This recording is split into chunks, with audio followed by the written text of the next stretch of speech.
Génibet, Paris Picardie.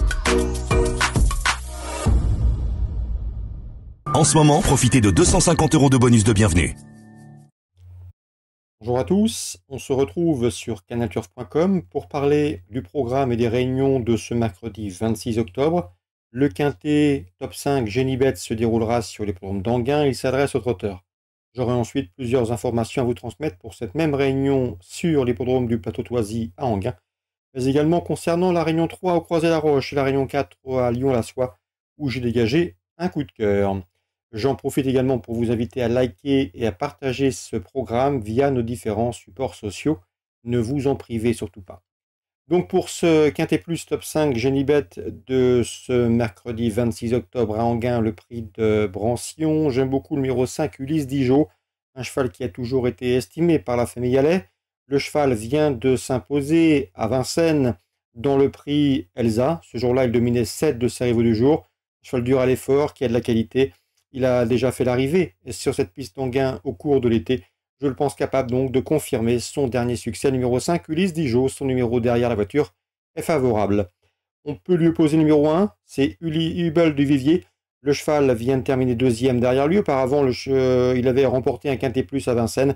Un cheval qui compte de surcroît 2 prestations sur le tracé proposé, 2150 mètres départ lancé. Résultat premier et deuxième, du 100% de réussite sur ce parcours. Confirmation attendue. Attention également au numéro 2, Hector de Bassière, un cheval qui a toujours été préservé, présenté à bon escient par son mentor, Éric Le Touzier, qui nous en a dit le plus grand bien. Le cheval est au mieux, l'engagement est bon. Un cheval qui a remporté 3 courses de juin à août. 3e de la course référence Prix Elsa. Le cheval a une bonne vitesse de base, le numéro derrière la voiture est bon, bref, vous l'aurez compris. Il coche pas mal de cases intéressantes. Le 3, c'est dans cette épreuve Adol du Palma, seulement 6e de la course référence Prix Elsa, mais ce jour-là, il a longtemps été contraint de progresser le nez au vent, en 3e épaisseur dans le dernier tournant. Il faut le reprendre, à mon avis, il peut prendre sa revanche sur les précédents cités, d'autant qu'il a déjà marché 1-12-1 sur le tracé proposé. C'est le numéro 3. Attention également au numéro 6, Chandelle, une jument qui a fait ses débuts dans l'Hexagone en dernier lieu, et ses débuts également entre montées, et une course de rentrée. Ce jour-là, elle s'est classée deuxième, une bonne deuxième place à Vincennes, entre montées. Elle est confirmée avec ce mode de départ autostart. Elle est également performante sur les parcours réduits. À mon avis, c'est un bel outsider, ce numéro 6, Chandelle. Attention également au numéro 9, Blue Ice Bar, qui est absent depuis le mois d'avril, mais c'est un cheval qui retrouve le tracé de son dernier succès, un cheval qui sera déféré pour l'occasion. À mon avis, il peut bien faire d'entrée de jeu, tout de moins pour l'obtention d'une place. J'ai également retenu le numéro 4 dans cette épreuve, Helios Si, un cheval habitué des bonnes performances, 18 podiums pour lui en 34 courses courues. Il a participé à l'épreuve référence, étant battu ce jour-là, mais depuis il a remporté une belle course à Rambouillet, preuve de sa bonne condition physique. Un cheval qui a déjà marché une 12 et fraction sur le tracé proposé, c'était au mois de juillet. Je terminerai ce pronostic avec le numéro 16, Ben Benuto Par, un cheval habitué de la victoire, 13 succès pour lui en 24 courses courues. Lors de ses 2 dernières sorties départ autostart, il a gagné. Il a notamment gagné sur ce tracé au mois de juillet.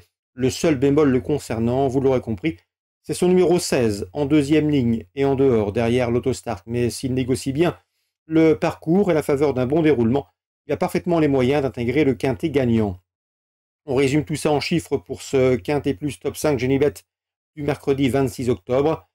Le 5, le 1, le 2, le numéro 3, ensuite le 6, le 9, le 4 et le 16. Je répète, 5, As, 2, 3, 6, 9, 4 et 16. On se retrouve maintenant pour les coups de cœur de ce mercredi. En ce moment, profitez de 250 € de bonus de bienvenue. Voici mes informations et mes conseils de jeu pour ce mercredi 26 octobre à Anguin, au cours de la réunion principale. Dans la deuxième, je vous invite à surveiller de très près les débuts autre montée du 208 Joss Forbach, un cheval estimé qui est taillé pour réussir autre montée. Même remarque pour le numéro 2, Juskian, qui lui aussi débute sous la selle, 208, 202. Concernant Tony Le Belair, il présente le 301, c'est Cali Glycine, pouliche estimé, qui a débuté très récemment la semaine dernière à Cabourg par une bonne deuxième place. À mon avis ici, si elle a bien récupéré, elle doit jouer la gagne, ou tout du moins l'une des 2 premières places. On lui posera le numéro 4, c'est Kill Joy Lady, qui a débuté victorieusement le mois dernier à Évreux, qui sera revu avec intérêt. 301, 304. Concernant la quatrième, sachez que c'est Nicolas Delaroche m'a parlé en bien du 403. C'est gain ultime, le cheval revient entre montées avec des ambitions, il a eu quelques parcours de remise en route et de remise en confiance au sulky. J'ai senti Nicolas Delaroche retrouverait son cheval progressivement, c'est un cheval qu'il faut commencer à suivre. Il a déjà bien fait en gain, et à mon avis dans ce lot, il pourrait bien s'immiscer dans la combinaison gagnante du trio à une cote intéressante. En tout cas, Nicolas Delaroche estime son protégé revenir en bonne condition. C'est le 403. L'opposition dans cette rencontre, on peut citer le 14 Ducion, qui a gagné sur ce tracé pas plus tard que jeudi dernier, mais également les 6 ans, 2 6 ans ambitieux, le 2 Giant Mellois et le numéro 5 Auréacel, qui peuvent parfaitement également faire l'arrivée. Donc la quatrième, dans l'ordre du programme, le 2, le 3, le 5 et le 14. Concernant la sixième, j'ai pu converser récemment avec Cédric Pilfer, il présente le 614 ISO de Kéréan, qui dernièrement a joué de malchance, le cheval s'annonçait compétitif. Il finissait bien en dehors lorsque Ferrar, eh bien, la roue du sulky a cassé son driver, évitant la chute de justesse. Quoi qu'il en soit, le cheval est rentré sans bobo, sans atteinte, et il est prêt ici à obtenir une compensation. Le 614, ISO de Karian, Cédric Pelfer l'aime bien, en tout cas il estime compétitif en pareille société. On peut parler maintenant de la Réunion 3 au Croisé-la-Roche, toujours pour d'éventuels coups de cœur, avec le 812. C'est Sir Maurice, Danny Devel m'en a parlé en bien, le cheval est au top. D'ailleurs, il reste sur 2 podiums. Où ça? Au Croisé-la-Roche, sur quel tracé? Celui qui nous intéresse, celui des 1100 mètres. Et en pareille société. Le cheval fait bien le Croisé-la-Roche, le parcours également, il est en forme, et devrait pouvoir confirmer ses 2 derniers podiums. C'est le 812, Sir Maurice, au Croisé-la-Roche, en Réunion 3. Un coup de cœur également à vous indiquer en Réunion 4 à Lyon-la-Soie. Il s'agira du 804 Moai, un rentrant de qualité. Le cheval a été placé de groupe 3 l'an dernier. Il n'a pas été revu depuis l'été 2021.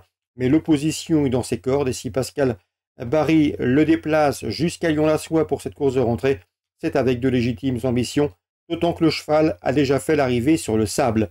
Donc le 804 Moai me semble en mesure d'effectuer une course de rentrée victorieuse sur l'hippodrome de Lyon-la-Soie en Réunion 4 en ce mercredi 26 octobre. Voilà pour les infos de ce mercredi. Très bon jeu à tous, rendez-vous demain pour un nouveau programme. Génibet, Paris Picardie. En ce moment, profitez de 250 € de bonus de bienvenue.